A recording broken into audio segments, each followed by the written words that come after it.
Hi friends, నేను మీ lucky world. ఈరోజు ఇంట్లోనే ఎంతో రుచికరమైన చికెన్ పకోడీ ఎలా చేసుకుంటారో మీకైతే చూపించబోతున్నాను. ప్రాసెస్ అనేది చాలా అంటే చాలా సింపుల్ అండి. ఈజీగా క్విక్గా అయిపోతుంది.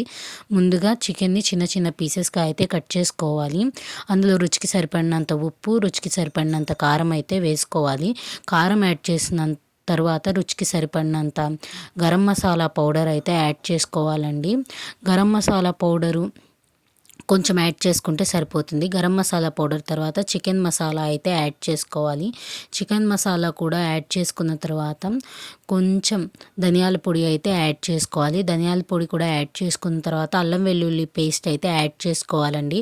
అల్లం వెల్లుల్లి పేస్ట్ కొంచెం అయితే సరిపోతుంది. దాని తర్వాత కార్న్ఫ్లవర్ అయితే యాడ్ చేసుకోవాలి.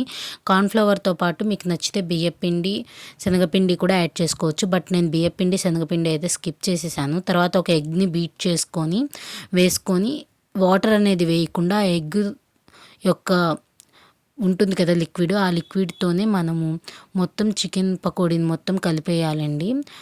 ఇది నేను కొంచెమే చేస్తున్నాను కాబట్టి ఒక ఎగ్ అయితే సరిపోతుంది. మీరు ఎక్కువ చేసే వాళ్ళైతే 2-3 ఎగ్స్ అయితే తీసుకోండి. ఇలా చక్కగా కలిపేసుకొని ఒక అరగంట పాటు డీప్ ఫ్రిడ్జ్లో అయితే పెట్టుకోండి.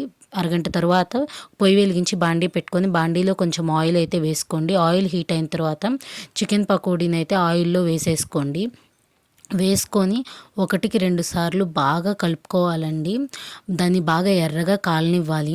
చూపిస్తున్న విధంగా అయితే ఇలా నుర్జుగా వస్తుందన్నమాట. ఏం పర్లేదు, మనం ఎగ్ వేసాం కాబట్టి ఆయిల్లో అలాగే వస్తుంది. కంగారు పడాల్సినంత అవసరం లేదు.